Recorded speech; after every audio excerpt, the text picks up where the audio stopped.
Vous êtes suspect de Line TV et vous avez raison, mesdames et messieurs, bonsoir et bienvenue dans ce journal. Au sommet, longtemps considéré comme un simple outil de correction visuelle, les lunettes ont progressivement quitté le domaine strictement médical pour devenir un véritable accessoire de mode. Aujourd'hui, elles s'affichent fièrement sur les visages entre impératifs de santé et choix esthétiques. Le port de lunettes oscille désormais entre nécessité fonctionnelle et tendance vestimentaire. Désigné en juin par son parti pour briguer un quatrième mandat, Alassane Ouattara faisait durer le suspense depuis plusieurs semaines. Il a finalement annoncé sa candidature à la présidentielle d'octobre 2025. Et puis la capitale angolaise Luanda est en proie à des journées de pillage après qu'au moins 4 personnes ont été tuées et des dizaines arrêtées lors de violences survenues la veille en marge d'une grève des taxis contre une hausse des prix du carburant.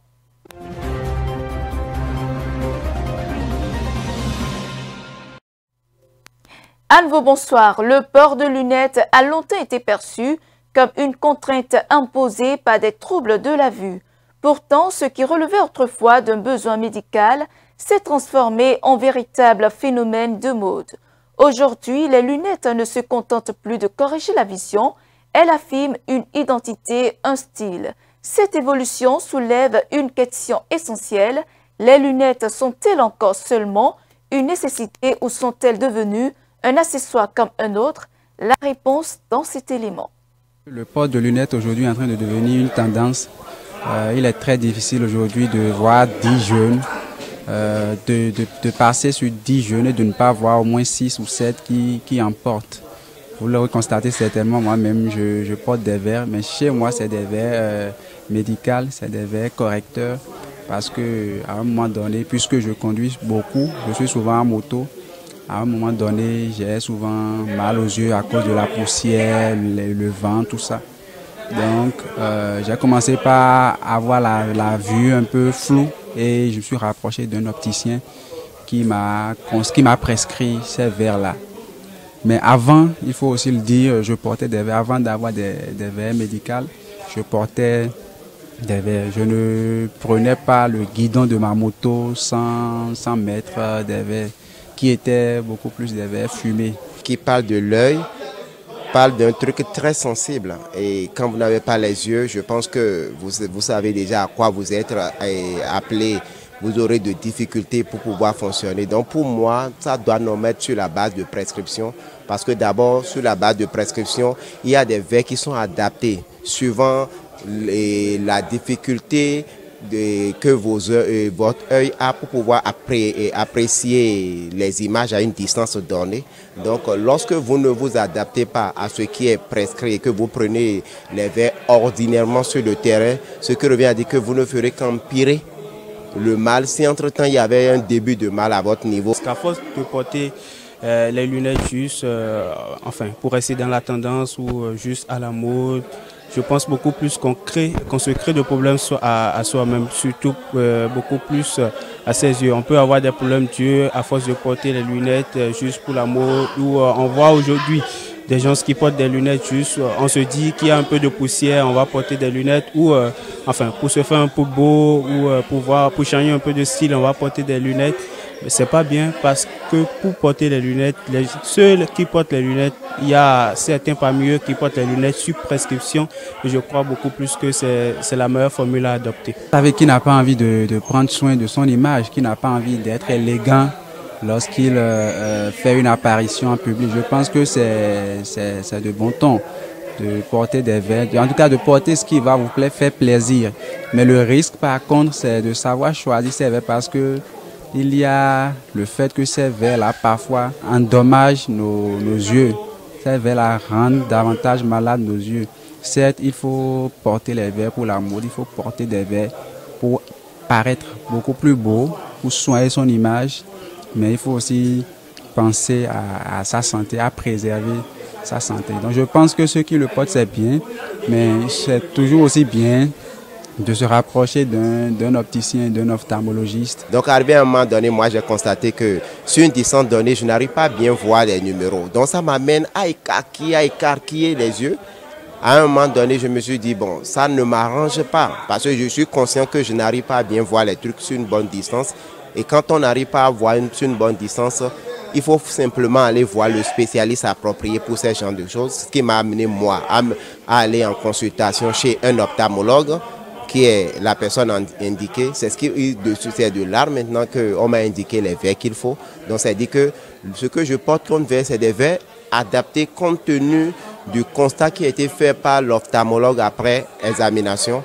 Et ça me permet aujourd'hui de pouvoir quand même voir sur une certaine distance. À force de porter les lunettes qui ne sont pas prescrites par un médecin ou plutôt par un docteur, vous créez des problèmes à vos propres yeux. Que ce soit depuis les années 1990 jusqu'à l'étape où nous sommes, on a connu plusieurs tendances. Il y en a qui viennent, il y a d'autres qui viennent. C'est-à-dire quoi? Si vous adaptez à la tendance va vous laisser. Les yeux, c'est un truc très sensible et on ne s'amuse pas avec les yeux. Je pense que la tendance et les verres en termes de correction au niveau des yeux, c'est pas compatible.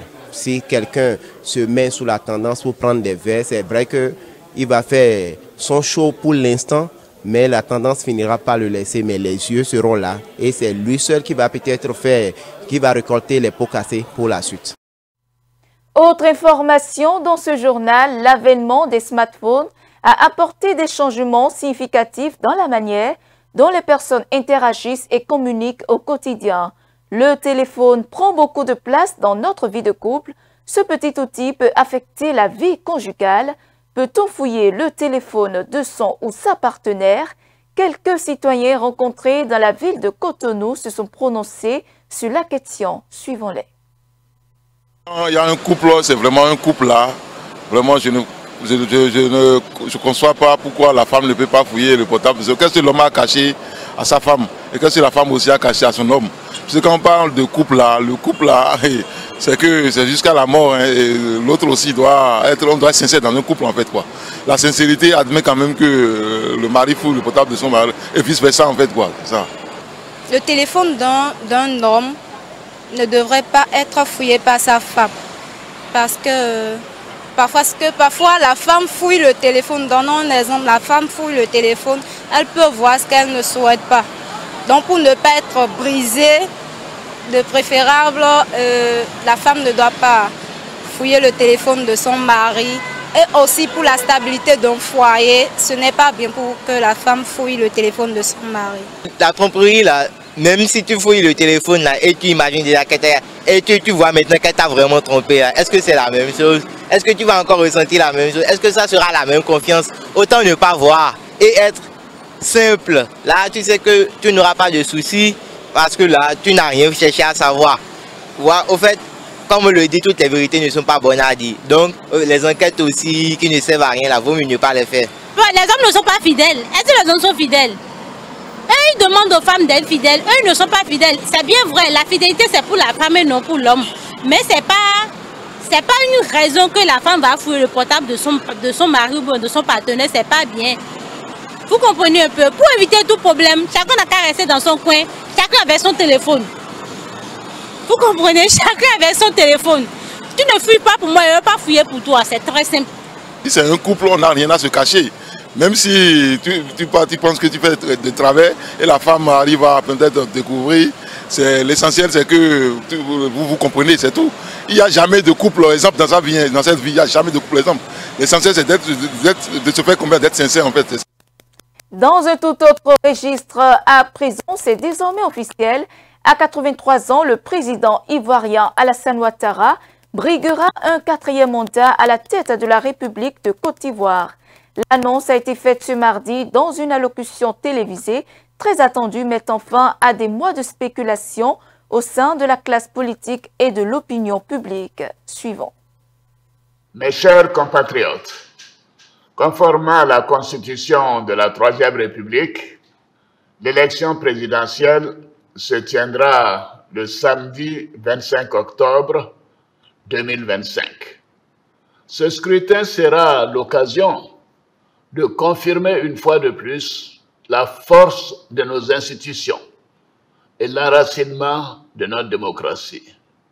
Comme je l'ai indiqué à plusieurs reprises, toutes les dispositions ont été prises pour que les élections soient apaisées, démocratiques et transparentes. Je voudrais à nouveau vous rassurer que nous mettons tout en œuvre pour maintenir le climat de paix, de stabilité et de sécurité que connaît notre pays depuis plusieurs années.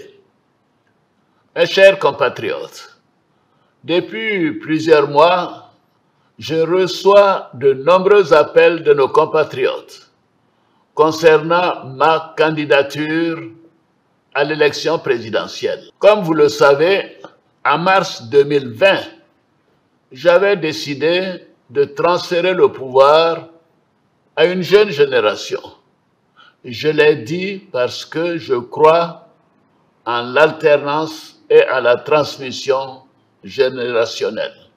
En effet, à l'occasion de ma prestation de serment, j'ai pris l'engagement de servir la Côte d'Ivoire, de la protéger, de veiller à l'unité nationale, à l'intégrité du territoire et de travailler au bien-être du peuple ivoirien.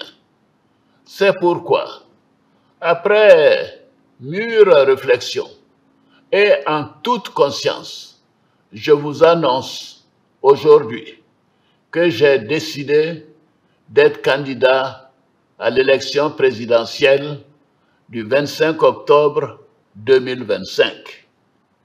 Oui, je suis candidat parce que la Constitution de notre pays m'autorise à faire un autre mandat et ma santé le permet. Je suis candidat parce que notre pays fait face à des défis sécuritaires, économiques et monétaires sans précédent, dont la gestion exige de l'expérience. En effet, la menace terroriste grandit dans la sous-région et les incertitudes économiques au niveau international constituent un risque pour notre pays. C'est une réalité que personne ne peut nier. C'est une réalité que je ne peux ignorer. Je suis candidat parce que je veux que notre chère Côte d'Ivoire continue de demeurer un pays prospère, en paix et en sécurité. Ce nouveau mandat sera celui de la transmission générationnelle avec l'équipe que je mettrai en place. Nous pourrons consolider les acquis et nous continuerons à améliorer le quotidien de nos compatriotes, notamment les plus vulnérables. Nous poursuivrons l'œuvre de développement afin que notre pays continue sur la voie de la paix, de la stabilité et de la prospérité. Une inondation dévastatrice qui a frappé le nord-est du Nigeria ce dimanche a causé la mort de plusieurs personnes et laissé de nombreuses autres portées disparues. L'inondation a été provoquée par de fortes pluies nocturnes qui ont duré 2 heures, entraînant l'effondrement de murs et de maisons et l'inondation des habitations. Le reportage. Au moins 25 personnes sont mortes et 11 autres sont portées disparues après que de fortes pluies ont entraîné des inondations dans l'état d'Adamawa au nord-est du Nigeria. Ces inondations, qui ont commencé dimanche dernier dans 5 provinces de la région de Yola, ont forcé 5560 personnes à fuir leur domicile, déplore l'agence en charge de gestion des urgences dans un communiqué. Un camp pour les personnes déplacées a été installé au collège Aliyu Mousdafa à Yola et des produits de première nécessité y sont distribués. Les communautés du nord du Nigeria connaissent des périodes de sécheresse prolongées aggravées par le changement climatique et des précipitations excessives qui entraînent de graves inondations pendant la brève saison des pluies. L'année dernière, plus de 4 millions de personnes ont été touchées par les inondations en Afrique de l'Ouest, soit 3 fois plus qu'en 2023 selon les Nations Unies.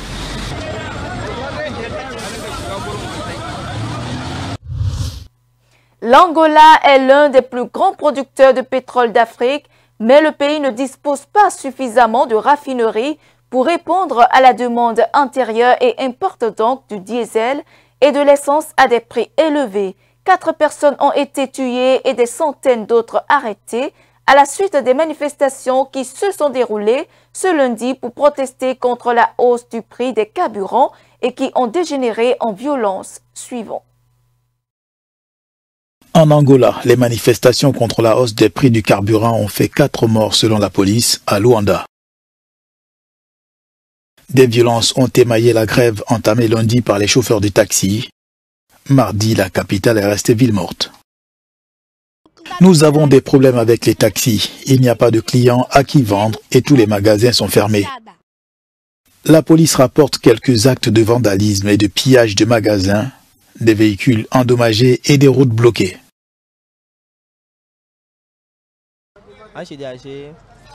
Avant d'agir, il faut réfléchir parce qu'ils pourraient se faire du mal à eux-mêmes. Toutes les choses qui ont été détruites seront nécessaires à l'avenir. Ils ne nuisent qu'à eux-mêmes. Au deuxième jour de la protestation, les autorités ont annoncé l'arrestation de quelques centaines de personnes en lien avec les émeutes. Les arrestations vont continuer. Depuis hier, nous disons que nous avons des images et des informations sur les personnes qui commettent ces actes. Et elles continueront à être détenues. Depuis hier, plus de 400 personnes ont été arrêtées. Nous disposons de canaux officiels permettant aux citoyens de faire des signalements, que ce soit par le biais des médias sociaux, dans les commissariats de police ou par l'intermédiaire d'agents dans les rues.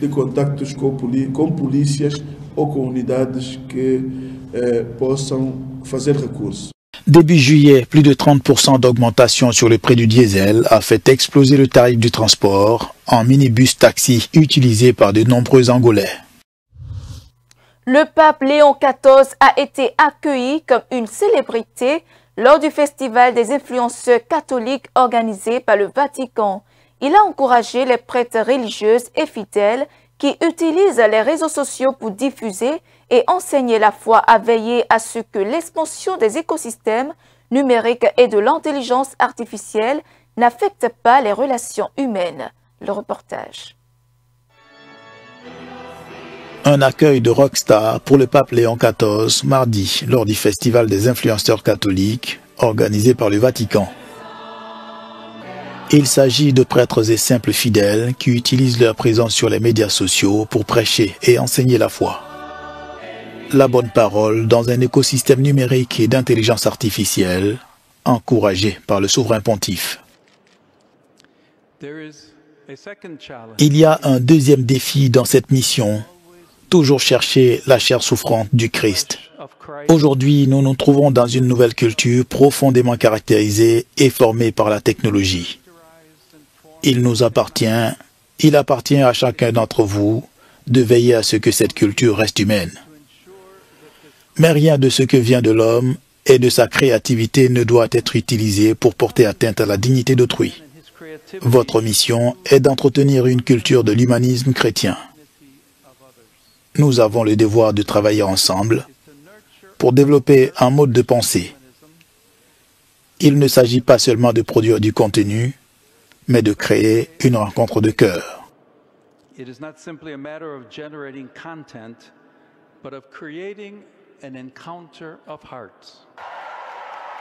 pape a mis en garde les influenceurs contre la négligence des relations humaines dans leur quête d'audience et contre le piège des fake news et la frivolité des rencontres en ligne. Le président américain Donald Trump a déclaré ce mardi qu'il ne participerait probablement pas au sommet du G20 prévu en novembre en Afrique du Sud, premier pays du continent à accueillir cette réunion internationale. Depuis l'avion présidentiel Air Force One, le candidat républicain à sa réélection a de nouveau formulé de vives critiques contre Pretoria qu'il accuse sans preuve de persécuter des fermiers blancs. C'est après moi.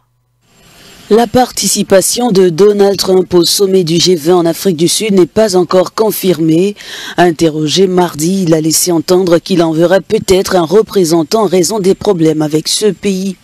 Déjà en début d'année, le secrétaire d'État américain Marco Rubio avait également boycotté une réunion des ministres des Affaires étrangères du G20 en Afrique du Sud. En février, l'administration Trump a signé un décret suspendant l'aide financière américaine à l'Afrique du Sud, en cause une réforme agraire. Pretoria a adopté une législation qui permet à l'État de saisir des terres sans compensation dans certaines circonstances, notamment lorsque des négociations pour un rachat équitable ont échoué. La réforme a provoqué une vive réaction du président américain et son ex-allié Elon Musk, issu de la minorité africanaire. Ils estiment que cette loi vise principalement les fermiers blancs. Face à cet imbroglio, l'Afrique du Sud tente de conclure un accord commercial avant l'entrée en vigueur des droits de douane de 30% le 1er août. Et voilà, c'est la fin de ce journal. Merci de nous avoir suivis. Suivez-nous en continu sur speedlinetv.bg/live et sur nos différents canaux digitaux Facebook et YouTube.